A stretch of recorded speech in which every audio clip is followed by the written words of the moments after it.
This year seems a little bit different from last year. I don't know if you guys have seen it. There's intent and everyone seems to be here and engaged, but there's a little bit more uncertainty this year than last year. Is that a fair statement? Is everyone seeing that? The enthusiasm's not gone down, but the uncertainty has definitely gone up. Like, yeah, we're still here to do it, but we're not quite sure how to move forward. That's what this next panel we're going to talk about. The idea from the solution landscape from utilities to data centers. We know there are two competing forces going on at the moment. We know we cannot create enough energy for today. We're racing to do that. And we know everything across the entire landscape, and it means all the way up to data centers, means we're going to need more energy tomorrow. So that's what we're going to talk about. How do we overcome this? It is not business as usual. It can't be. Otherwise, we simply cannot meet the demand. My name's James Toomey. I lead something called Tomorrow Lab at Turtle. And Turtle Tomorrow Lab is designed specifically to bring different people from the value chain together early on in the process. Say, how do we accelerate these timelines? How do we make sure we de-risk these projects? Because again, it's not business as usual. Our three panelists today, I think all share that mindset. We have, by design and accidentally, all worked together. So I'm hoping we can riff off each other a little bit. But again, we're all committed to saying what's next. So the next 40 minutes, we're going to be very practical. What have we learned? What's some of the realities today as we go into a project? But then we'll spend most of the time saying, what can we all do differently on a day-to-day basis? If we wait until next year, we'll come back and say the same thing. Yeah, we've still got the intent, but we're not changing behaviors. We're not changing actions. So that's what we're going to focus on today. So I'll just quickly introduce, we've got Bill Tonetti, Senior Electrical Engineer from Burns & McDonnell. We've got Pip, co-founder of Current, super company that's got both the macro and then some companies underneath it. And then Kevin Krutz, who's leading Turtle's data center strategy. I'm going to go through you guys and ask you to do a quick introduction. I'll just go from left to right. So Pip, you want to tell us a little about yourself and some of the cool stuff that maybe Current's doing? Yeah, sure. Born and raised uptown, 80th and Columbus. Parents from Detroit. Grew up here in a one-bedroom apartment. When you think about where you start and where we got to go, New York a long time ago in the 80s was rough. I walked down here today, pretty proud about what this all looks like, right? So if we're down in the mouth on something, look towards the future. I've been developing wind and solar projects in the state of New York since 2005. I did some of the first wind farms with the help of NYSERDA. Through their REC program in 2008, we put up 500 megawatts in about a year and a half. Went internationally, developed an IPP company called BMR Energy, stood up assets in the Caribbean and Latin America, and started Current, came home to build a bridge. We know this transition is going to be tough. We come from the power world, and we have trucks on the road in various states and vehicles that are charging both autonomously and through rideshare. So really happy to be here and appreciate the time. Yeah, I'm Bill Tonetti. I moved to New York back in 2016 for the opportunity to assist with the design of LaGuardia Airport. I did that for about 6 years or so. It dealt with everything from air side to land side, the medium voltage power distribution network too, along with the new substation that needed to be added at LaGuardia to serve those loads. I got introduced to the transportation electrification market in around 2020 with the New York City curbside program. So that was when we installed about 100 stations across all 5 boroughs, which was a really fun project in terms of permitting and siting. But ever since, I've been, continuing my work within the TE market. I've been doing everything from eVTOLs, fleet electrification, last mile delivery. And yeah, that's basically what I've been doing recently. Awesome. Kevin Krutz with Turtle. Look forward to working with all of you guys. We do this as partners as well. Thinking about what this talks about with utilities and data centers. Data centers is over 5 trillion in space by 2030. That's what the estimates are right now, just for the US. That's 7 trillion across the world. So when you look at that, no one can do it alone. So we look to our partners to work in the space, work with utilities and come bringing it together. Starting off, I came out of school working in HD, distribution world, then got into the military logistics supply chain for about 6 years, and then went straight into the utilities with American Electric Power out of Columbus, Entergy out of the South, and Evergy, well, that used to be KCP&L, and also Midwest raised. So Wyoming, Colorado, Oklahoma is where I've been based most of my career, and then nationally and globally across the world as well for Fortune 100s, and then tying utilities and data centers for the last few years as well. Thinking about it, I felt like I lived in Columbus, Ohio for the last 3 years, mainly because you couldn't talk about a data center in Ohio without that being in the same sentence. So happy to be here, happy to work together with our partners as well. Excellent. We talked earlier as we were briefing for the panel, we want to make some big, bold assumptions and try and engage the audience, but let's not brush over the realities. So Bill, if I can, I'll start with you. Burns & Mac, obviously an amazing company, see end to end, really managing the clean energy and energy efficiency. What are some of the things you are seeing? What are some of the realities, not the problems, but some of the realities that you've just got to navigate? We'll talk about some of the solutions and ideas for next, but what are we all living in that you see as some of the biggest bottlenecks or problems if we're doing clean energy? Yeah, for doing clean energy, there's a lot of, we need to maintain operations while you're, doing your thing to provide the clean energy. So disruptions in service is something that we really have to navigate. LaGuardia specifically, we had to keep 15 million people going in and out of LaGuardia while currently tearing down the existing airport and building a new one on top of it. So basically, what we've been seeing is there's a lot more kind of enabling type work in the industry. So that's one of the things. So permitting and siting, that's like another bottleneck that we've been seeing, especially in the city here. There's a lot of agencies and there's a lot of things that we have to go through for each individual project. I mean, just getting power is a challenge in the city, and we're seeing lead times for I think I got quoted like 3 years just recently, which obviously is not viable if you're trying to get your fleet electrified in the next year or something like that. So we've had to look at like different strategies to via energy management, phasing on finding the best what they need first for each stakeholder, and then providing that first in a phased approach. That's basically one of the bigger bottlenecks. And then obviously across pretty much most markets that I'm aware of is lead times in both equipment and getting the power from the utility.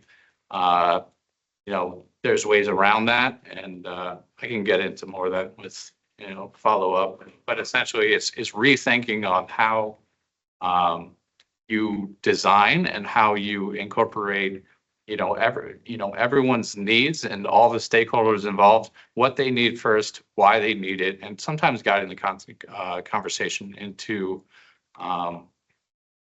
why we think what would provide the most value in the short term versus the actual end goal. So keeping the end goal on site, being realistic on the progression throughout the design. Excellent.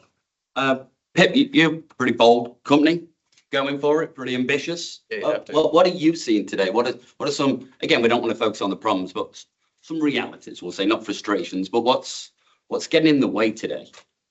Inaction, right? Do nothing. Yeah. So we always want to think about a do nothing alternative, right? Inaction isn't awesome. When we think about renewables 20 years ago in 2005, 2008, you had really that same kind of interest in EVs early on, right? And you had utilities sign up for purchase power agreements, but you couldn't really figure out what the next growth and demand was going to be, right? So the biggest hurdle is contracting. You got a customer with credit, you can finance all day and everyone's happy. Today, we have demand in power markets, which is fantastic through data centers, right? So for a long period of time, Long Island Power Authority has been losing customers to energy efficiency. A lot of other ISOs have seen that as well. For a long time, renewable power producers have been bidding 4.5 cents just to clear a market and finance, right? Those returns aren't great or sustainable, but they did their job. right? You have renewables really offsetting almost every alternative method of generation. And so it's been an effective market product over time. The biggest piece was that corporates learned to contract.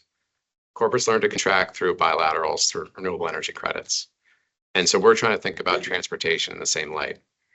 We put in the first Peterbilt ever Class 8 EV semi with the help of New York, NYSERDA and their TIBA program. So we appreciate that hauls zero emission concrete to Brooklyn and the Brooklyn Navy Yard every day. And we appreciate that. That's a direct impact here. How do we scale that? One of the things that we're announcing today with Triangle is the creation of a zero emission mile. Dollars and cents, dollars per mile. We need to understand kind of the value of that per mile rolling basis for our operators to bridge the gap and create demand for our customers. TCO is key. Bridge TCO. Renewables worked by establishing a renewable energy credit. Those were basically purchased by the state, but then corporates monetize those separately. Bilateral deals were done. We're going to do the same thing with Triangle, and we're excited to talk about that. We're committing our next 1 million miles that we generate from our Class 8 and over-the-road vehicles to create this space. We need to put a functional value on this stuff, all of it. Carbon markets are there, and they're kind of haphazard, but the detail is in the projects of what we offset, what we deliver. Is it LTL? We own a Tesla semi that will be rolling and be contributing to these SEM markets. We've got to have a verifiable way to do it. I think Triangle does it, and that's one of the solves. It's creating that demand, which we know is here, and solving for TCO and contracting. That's our biggest hurdle.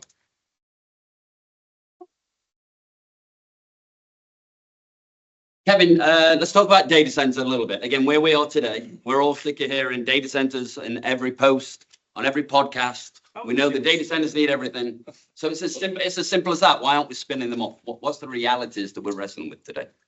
Realities, I think, Pip, you brought up a great term, bridge, right? There's a lot of bridges that need to be built in the power sector and the utilities sector. It's bridging power, right? So there's a lot of data centers that are on the queue. It is creating scarcity in the market with these utilities saying no more. There's no more interconnection. Go somewhere else. Bring your own power if you're going to build here. And so that is what I refer to as bridge power that has recently been created in the market because the demand on the utilities is so high. So it's causing the market to pull back and go, wait a minute, we can't just connect everything. But then we got legislation that's getting passed for the utilities to just push forward and to sift through all of these type of interconnects. But the utilities we're dinosaurs, been around for hundreds of years, like turtle, right? Burns them back. We've been doing this for a long time, so we have to really rethink on what's important on these projects, how to move those projects forward, and kind of remove some of that excess noise that's in the market, especially with utilities and data centers. So what else are people in the room seeing? What's holding us up? We're going to talk about the solutions in a minute. But what are some of the frustrations that this time last year, when we did Climate Week, we thought, yes, we're over this? What else are we seeing that's holding up the progression of this, of the new, smarter built infrastructure and environment? Energy. It's when I say that, it's not solid. Like we can't always depend on it. And so people are having to turn to more consistent forms of energy production. And that's not always necessarily the best for the environment. So I think that worry is pulling in our innovation back. So I want to find ways that we can innovate and make renewable energy more consistent. I mean, we know we're not going to flick a switch and we Yeah. can do it overnight. It's this integrated. Are you guys seeing anything? How are the markets seeing that progression versus, it'd be great if we could turn it on tomorrow, but we can't. So what's that journey look like? Yeah, I think you just throw something at the wall that makes, renewable energies more consistent. It's just basically a ton of battery storage. And we've been seeing that, across the market. And, battery storage obviously is not old, the actual battery being old.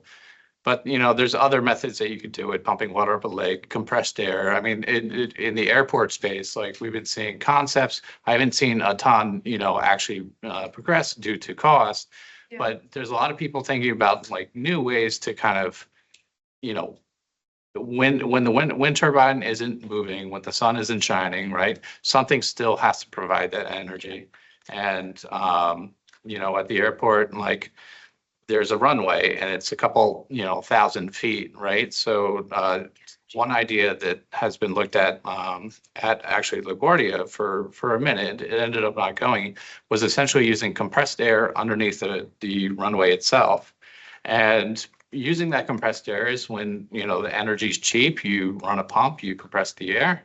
And then when it's not available or, you know, fluctuating, then you basically release that pressure and that spins a turbine, and that's your battery storage. So it more like energy storage in a lot of different ways. And, you know, batteries are not the only solution in that space, but we've been seeing a lot more of that. And then, you know, kind of what you were talking about before, like in terms of, you know, in certain locations where the utility, if we do get like 3 years, it's kind of like, what do you do?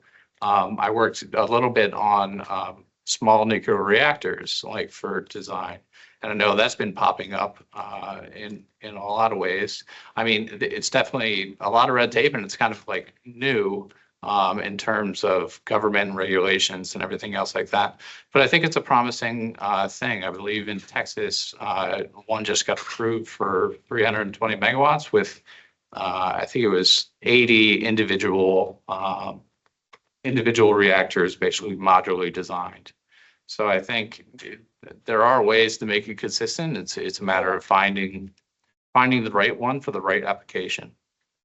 It's also bridging those technologies together as much as possible for your consistent flow of electricity, Yeah. and using renewables, incorporating it into the designs to just reinforce it. There's always going to be catastrophic, you know, things that happen across the US, right? We have hurricanes. I think I lived 10 years through hurricanes in the South, it seemed like. There's Louisiana and Texas were always rebuilding year after year. No pun intended, but it's one of those things. That's just the reality of our landscape. And so when you look at, the sun is not always shining in Maryland, is it? Right? But looking at the technologies as a whole and saying, okay, how do we take these batteries? How do we take the compressed air? And if we're going to put a turbine in the Midwest, let's put a turbo on it and make sure that we capture that excess heat and use that as energy as well, right? And store that energy when it's not in need. So there's all those type of interconnections and within Bridge Power and those capabilities with those engineers that bring this stuff together. Did you have a question also? Well, yeah, I was going to build on Christie's. It's Christie, right? Christia, yes.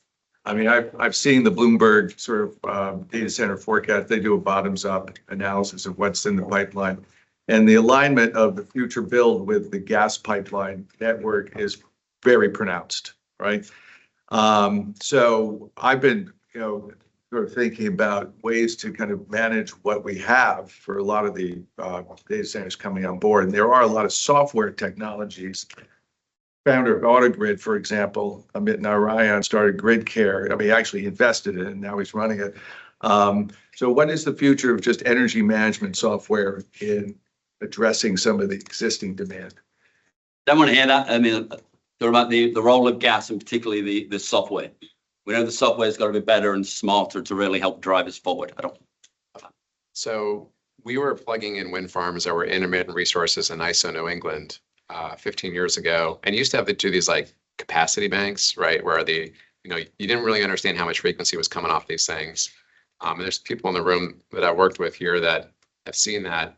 And then all of a sudden it went away, right? Like the utilities were able to understand an intermittent resource actually can have some forecasted load day ahead, and you can start predicting some of this. And so you're gonna see like similar situations now where you're gonna be regulated to some N-1 scenario that's gonna cost a lot, but then it'll disappear, right? So there's gonna be some step here where I actually think power demand is gonna drop significantly from data centers. Like it just doesn't seem like we're solving for the max use case scenario, but in reality, it's going to be functionally much less. It's like we built power plants for peak, right? Mhm. And so data centers are also being built for peak, when in fact, they operate very differently at different times, depending on the load requirement. And we're talking about AI needing all this, but it's also going to help us. It depends what the AI, are you inference or are you whatever, I'm trying to keep up with it all. but- I'm going to move on to the next topic, gentlemen at the back.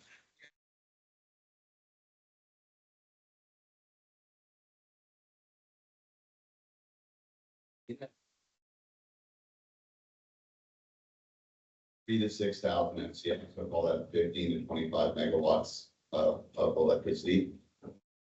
But they're not on the grid.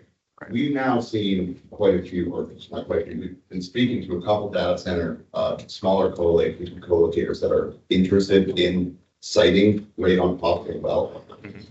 These are actually in Oklahoma, Colorado area. I'm aware. How realistic do you think that is? And then my second question, this is, I think, for a carbon credit company, not a natural gas company. We would like to pair that product with plugging wells adjacent, that would counteract whatever emissions that they were running through that. Just, if any of you had a comment, on how realistic you think that is, and if we can justify the additionality there. I mean, you want On it, the situation about gas lines and getting involved in this is very real. Rob, you said the same thing about the gas lines and what's going on. That kind of ties right into that bridge power, where it's bring your own power, right? So corporations, if it's colos, if it's owners, developers, they're all looking for ways to generate megawatt power outside of the grid. What would be the minimum megawatt that they would be interested on a site? On average, say 50 or more. 50 or more. That's interesting. Absolutely. And so, in terms of how to generate that, methane, gas lines, I mean, if you look at where data centers are built across the US, think about the rail system, right? Where connectivity is, where people are, and where power is. And so in cases of gas lines, that's where you're going to see the next growth in the upcoming markets is on the gas lines itself. But is that, fully sustainable? To a point, right? So that's where we talk about bringing in other forms. So if this methane sites and being able to generate even more, then those are all solutions that the market's looking for right now. Any additional? No. All right, we're going to move on to, we've talked a lot about today. Let's be big and bold and ambitious. Let's talk about tomorrow. If we can, what are we going to do differently? Where we're going to draw a line in the sand. We're actually, again, in a different conversation. We're talking about, there's a lot of people holding the breath. There's not the energy this year than there was last year. We're going to make headlines. What are the big new things that we should be doing? What are some best practices that we should all be adopting? And every time we go into one of these projects, really saying, works now, let's do things differently. I'm going to start with you, if I can, Bill. Yeah. What are you seeing people do differently that we should all be adopting or brave enough to try it, because we just can't wait. We can't wait any longer. Yeah, I've been seeing a big change in delivery model, and also it used to be you have a set amount to design, then it goes out to bid, then you build it, and that's kind of going away because of certain issues with lead time, certain issues with just getting the utility on board, like, as soon as possible. And you can't do that unless your design's basically done at the get-go, right? So delivery models like, EPC work, I know Burns McDonnell has been, trying to, expand that market, and we are in that market in the Northeast a decent amount, because essentially you got to kind of look at it from the actual construction side, the design side, the procurement side, all of it at the same time now, versus a more traditional design where, you throw some stuff on a paper, then you work out, some of the stuff, later. It's work it out now. And then as you construct, it should be more seamless, cut down timeframes, cut down, headaches in general. Engaging, utilities like early, like super early, that's been, somewhat of a learning curve, on our end, is essentially, even if and it's not just as simple as, letting the utility know, oh, hey, we're putting in, 10 megawatts worth of chargers, or something like that. It's more, getting a contact, getting connections, speaking through what you're trying to do with enough, enough time, basically at the very beginning of the project versus what later when you think you have everything figured out. So yeah, I would say those would probably be like the two other ways. And I forget the rest of the question. No. And it came out a little bit yesterday in a session we were in, particularly with the smart buildings, Yeah. that we're still following construction typically. Then we get to the smart building phase, that's at the end. And I know Cisco are like, we can be doing all this, but you wait till the last minute. How do you bring it into the front? We call it radical collaboration. I think you guys call it vision in action. Yeah. But So yeah, I think it's engaging, vendors early. It's basically engaging everyone early at the beginning, earlier than before it used to be. And basically getting everyone on with the end goal on site and picking out the critical path items and identifying ones that actually truly matter, the gear, the power, leaving certain other details for later, but then the things that you have to buy now, you buy it now. Which, comes in some inherent risks too, because it's hard to say, oh, hey, yeah, let's go buy this, $1 million piece of equipment, right? But we're not 100% positive. We haven't completed the design. We're not 100% positive to do that. So the ways that, we try and get around it, we try to cover all the bases from the get-go. And part of the way of doing that is talking to vendors, talking to, contractors, talking to, everyone involved in the process as early as possible. Essentially, that's what we've been seeing. I don't know, is Brandon still here from NYSERDA? Oh, Brandon, we did a data center event, didn't we? We brought everyone together, and just the idea of doing just a round table. Again, we call it tomorrow, but it's just a round table. That I think you'd agree, we've got some real insights that if we only focus on the upfront of the value chain, we miss all the things going down. So is that a fair statement? You echo that, this kind of collaboration? Yeah, I think that's true. I mean, what's going to be different moving forward is, developing a whole new set of emerging technologies. We talked about liquid cooling, build creative solutions to the water and energy problems. That's part of the future. Excellent. Pip, I want to talk about you. Fleet electrification. Sure. We've been talking about it. Everyone's yes and then no, and then yes and no. And we know we're seeing it booming. I think Rob Millard's in here, who represents us for Turtle. We're seeing it booming. I think What's going on? I think we're seeing, I guess, show of hands of who saw Waymo cruising around New York, right? So, in 1904, down the street on Fifth Avenue, we had the introduction of the Model T surrounded by a sea of horses. AV, transportation as a service, to which, we are a partner in, is coming. It's going to be a defined investable category. And I think the carbon markets too are going to be a key piece of that. These investable categories are finally taking on distributed finance, blockchain and the ledger. These are all pieces now that really were dismissed in the run up of the SPAC mania of the last several years, but the piping's there, right? And this stuff is starting to go. And as you see kind of, AVs move from warm weather climates to cold weather climates, it means the tech's getting better. And that's enabled by infra, data demand, and power storage. So if you're an infrastructure investor, you got to think long term.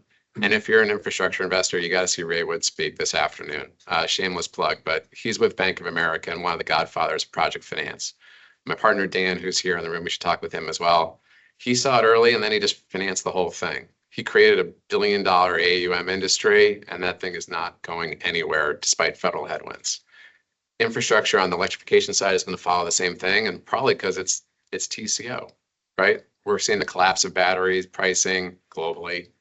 And I would say we don't have to be great. We just have to be average. And what I mean by that is 1 in 4 vehicles being produced today globally are electric. America may feel like we're falling behind, probably are, but the world is speeding up. And they're recognizing the value on a per mile basis of what the carbon rights are. And they're recognizing the savings. And places like Europe, who are largely driven electric vehicles, are using that kind of same standardization here in the US. And they're doing it through corporate contracting. So as we talked about earlier, zero emission mile is a credit that helps accelerate that with corporates here in the US and drive what we think is an over the road rec market. So for us, we're optimistic. We're majority owned by Ares, which allows us to have scaling conversations. And we think that, the last several years were really piping that's been laid, and the rest is going to come out of the ground now. I think the TTV, time to value, it's getting closer and closer, and people are adopting it more and more. Yeah, it's a great product. Kevin, data center, how hard can data centers be, man?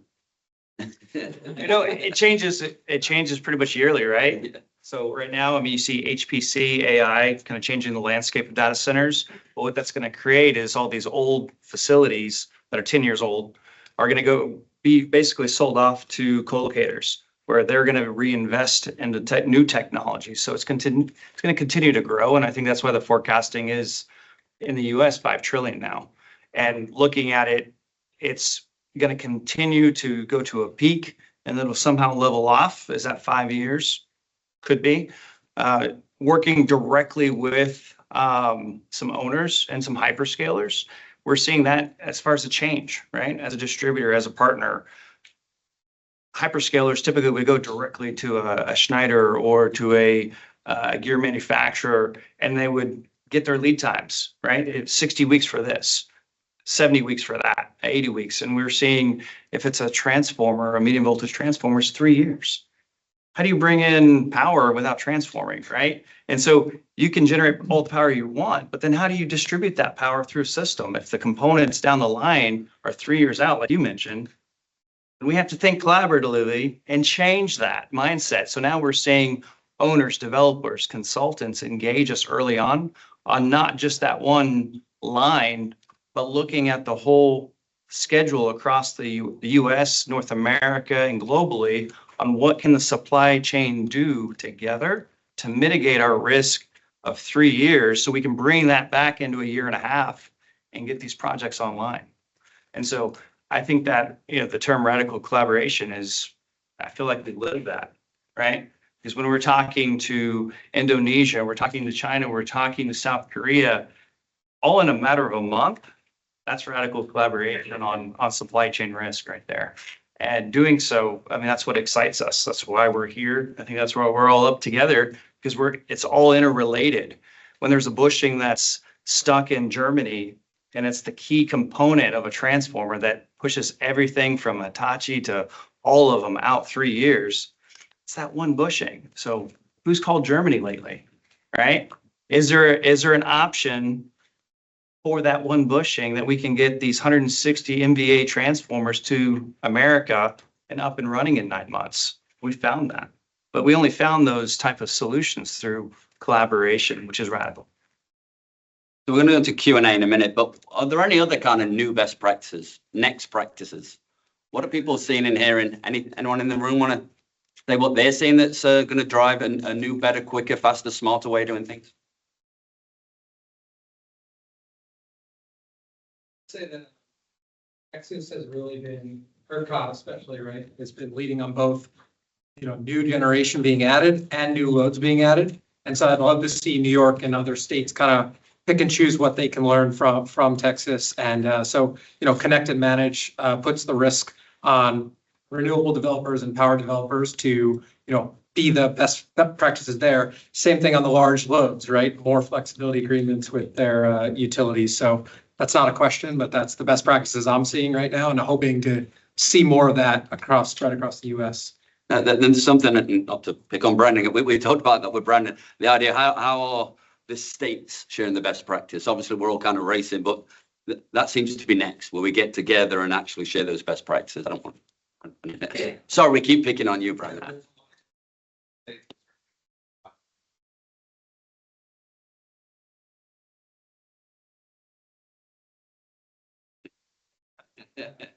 Quite a turn of events. So I think there's some things we want to learn from our copy. And how unusual, a Texan saying we can all learn from Texas. So thank you for your Thank you. James, you mentioned what's going on differently. It's modular, right? Modular developed data centers, the systems, the power, all modular. That's what's changing. I would say, was it an idea a few years ago? Yes, but now it's coming to fruition. I would say this year and next year, it's only going to increase. And how they're designing these type of projects ahead of time so that you're not having to wait down 3 years for all the process to go through to build some mega project. the more modular we build in the US, like our other countries around the world, the faster, more efficient our supply chain comes. We've got to stop these monolithic projects and thinking it's going to work like much more agility, much more modular. Then we talk about this idea of two-sided value. We can We've learn. got to choose and flip out. Supply chain problems are going to happen. Things are going to go wrong. How do we pivot to that? If you look at how Asia scaled so quickly, it was through modular systems. I think we've got 5 minutes for Q&A. Any questions? Yes, sir. Following up what you were saying, Kevin, could you give us an example of how we would build in a modular way, right, versus how it's built right now? Absolutely, absolutely. So when you think about, it wasn't, you got COVID, then you've got all the transition of space. Where are you going to build these data centers? Are they retrofitting these high rises? Where are you going to put them? In the modular world, you can now put the UPSs. You can now put most of the components in connexes and have them delivered, pre-built by OEMs and delivered to job sites. That can take a year off of a project alone. And those are major pieces of equipment, 480 volts running through them. 480 volts, does anybody recognize that? Pretty much you walk in there with rubber gloves to touch the panel to pull out the system. That's the kind of power they're putting in these type of modular systems, which just cuts everything down in timelines of projects. Is that a last mile logistics and staging? We've just seen that some of it's blocking and tackling. Is there a road? Is there an EV truck that can deliver it? Then done. Pip, anything to add on the idea of thinking much more modular, much more agile? Yeah, so we have, we built one of the first charging stations, actually the first one for Port of Virginia. We put it on a skid, delivered it on an electric semi truck, dropped it off. Nice. Did the Love same it. thing, Port of Newark. So, Phil, who does a lot of port work with WSP, we talk a lot about the 100-year plan that a port has that changes every 6 months.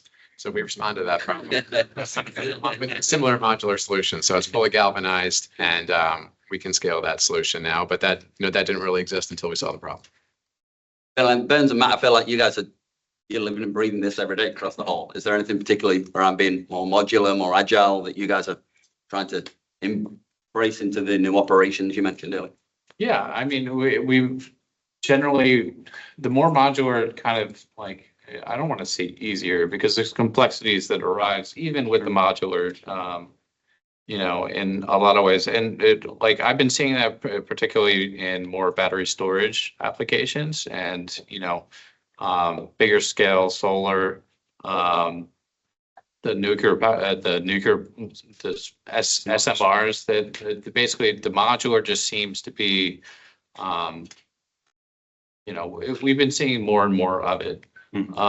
Sometimes like what we've been running into is modular does, and if you're not in the situation where, it is kind of an EPC and you're talking to all the vendors at once, sometimes the modular I've seen actually add some lead time.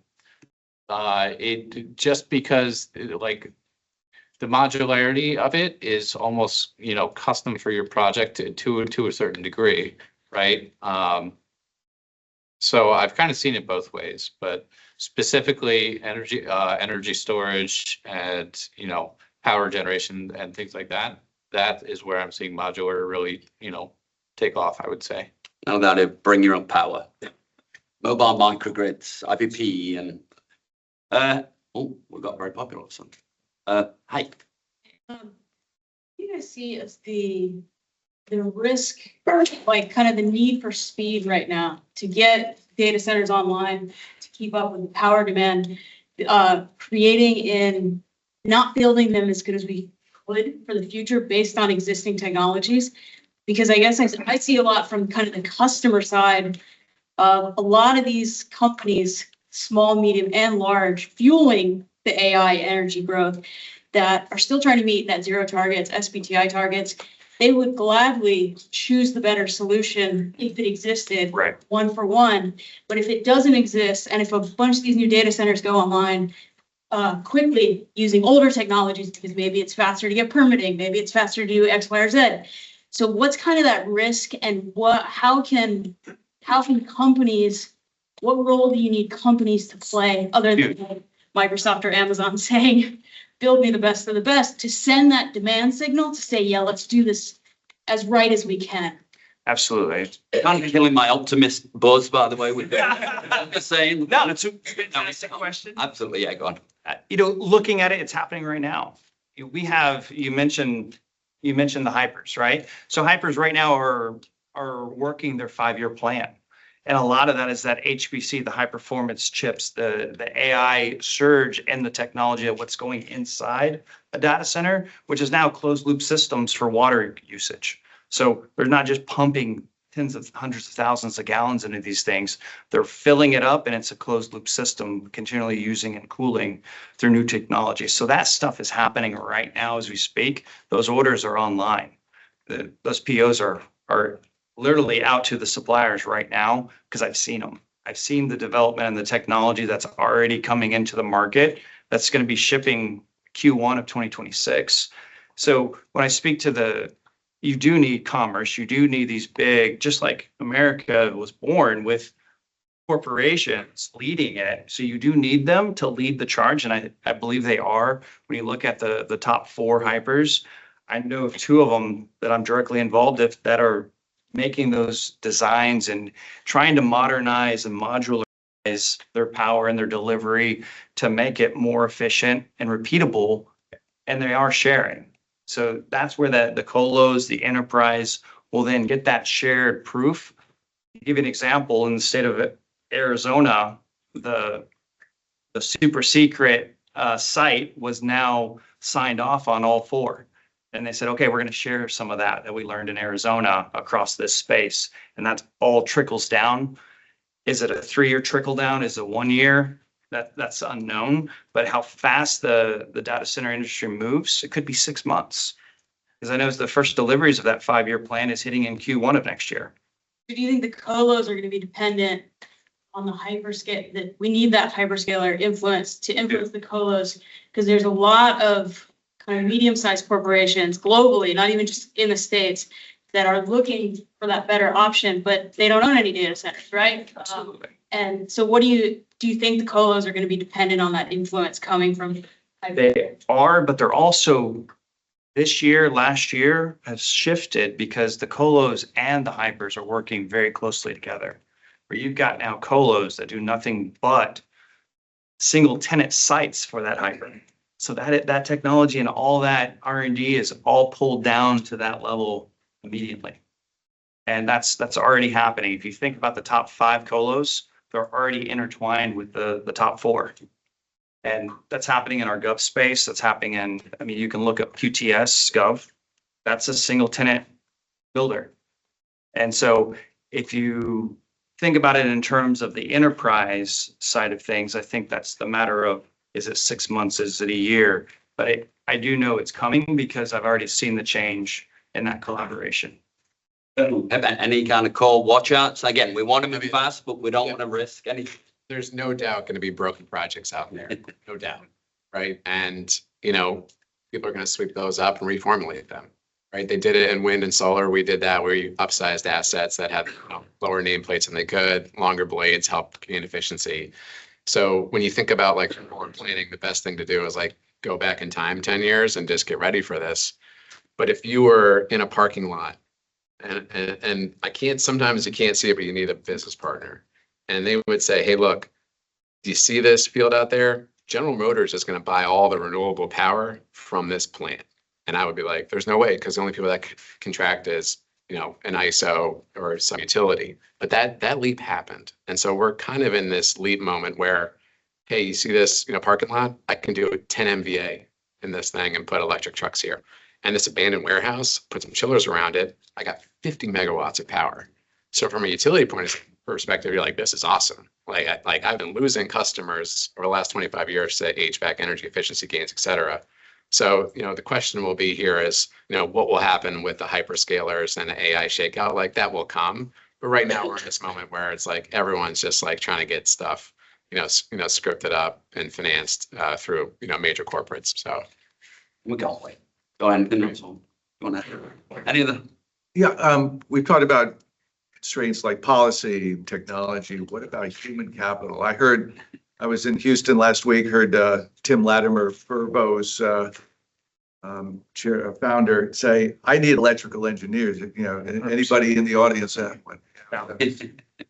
So how's that playing really in both, from your business, Turtle's perspective, because you need them as well, but also you guys, within your companies? Study of talent, and I'll open that to the group afterwards, because the war on talent is just gone bad to crazy, isn't it? So what are you guys seeing around talent? Yeah, I like applied. We need applied players that can drive, that can formulate and create, like, people that can shoot, score. Like, I don't need anyone to tell me about the game afterwards. I need players in the game. And that's the key. Like, our next wave of generation's gotta be in this game, driving trucks. They're taking businesses over from their parents and operating, and we're short. And I actually do believe, and we've been doing this here at work, we're a small team. We are using AI to leverage skills of people that can't bridge that gap. And so it's actually helpful. And I can say that as a founder here, where we are trying to give more skills to our team and put armor around them.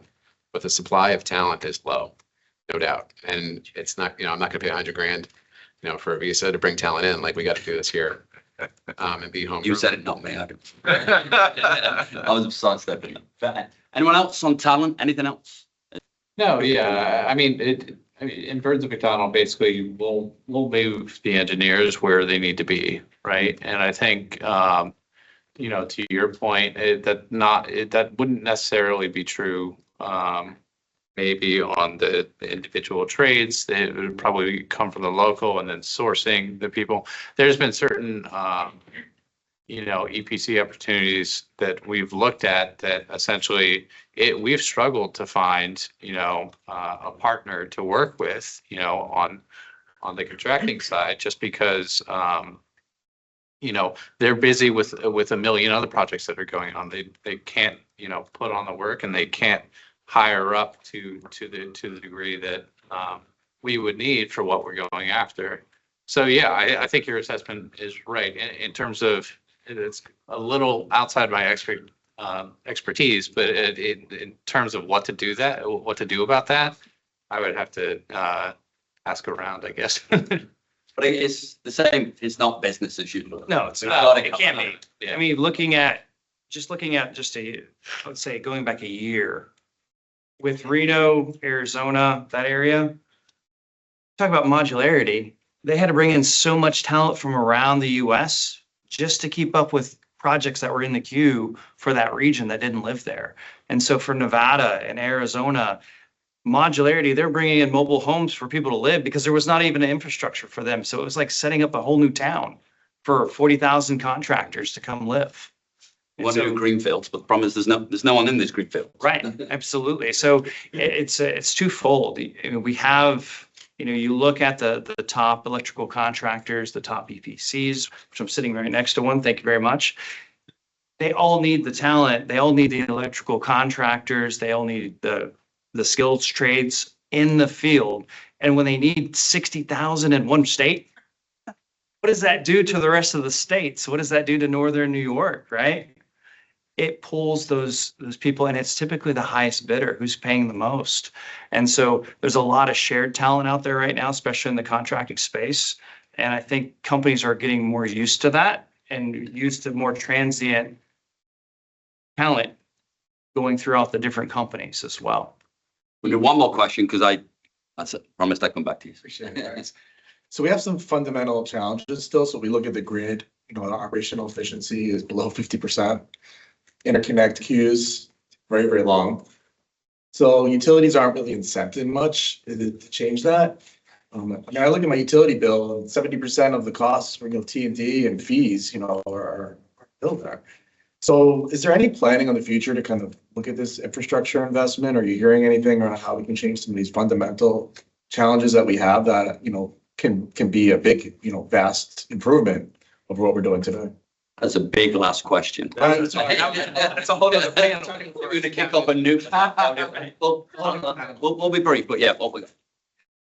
Looking at it right off the bat, yes, I think utilities they're learning. American AEP out of Ohio that I worked with intimately. Well, like we're neighbors, and I knew their children because of how much I spent time with them. And looking at that space, they had the infrastructure that they were trying to build 10 years. That's why all the data centers were moving Midwest and it was already there and ready to build because the infrastructure was already thought through. So they had so much capacity, but now they hit that tipping point where they pulled back and said, no more, right? No more interconnects.